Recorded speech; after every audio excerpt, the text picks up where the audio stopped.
श्री विश्वगीता शतकमु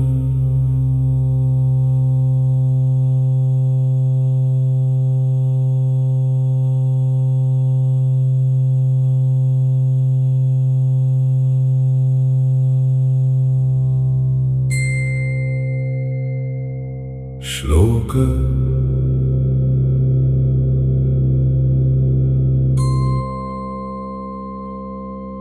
नमस्कृत्य हनुमन्तं बाबाजी गुरुमुत्तमम् श्यामलां देवीं वन्दे विश्वगीतां प्रवक्ष्ये।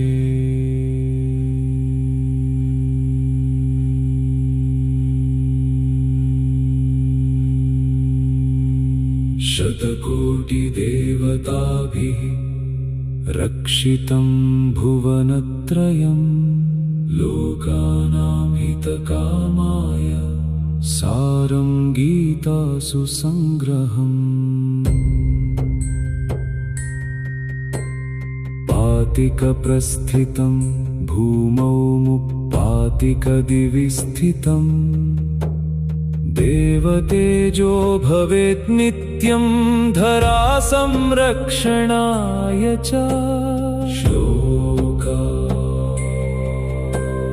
धर्मग्लानिर्यदा लोके सम्भवति युगे युगे दिव्यलोकात् समागत्य तेजः स्थापयति धर्मम्।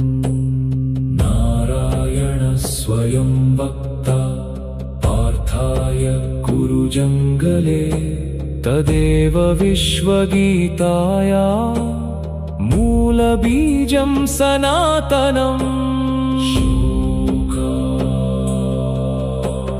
कर्मण्येवाधिकारस्ते मा फलेषु कदाचन एवं निष्कामयोगेन शुद्धिः प्रजायते न जायते म्रियते वा कदाचित् आत्मा व्ययः अच्छेद्योऽयमदाह्योऽयं नित्यः सर्वगतः स्थिनुः।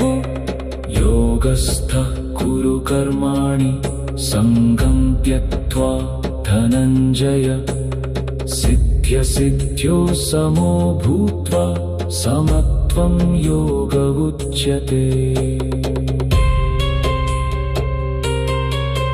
ज्ञानाग्निः सर्वकर्माणि भस्मसात् कुरुते यथा तथा विश्वः प्रकाशेन मोहजालं विनश्यति। पत्रं पुष्पं फलं तोयं यो मे भक्त्या प्रयच्छति तदहं भक्त्युपहृतम् अश्नामि प्रयतात्मनः।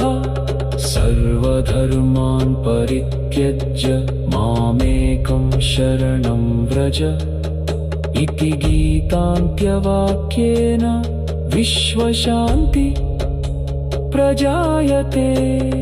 यदा यदा हि धर्मस्य ग्लानिर्भवति भारत तदा दिव्यबलं लोके दिशति ज्ञानदीपिकाम्।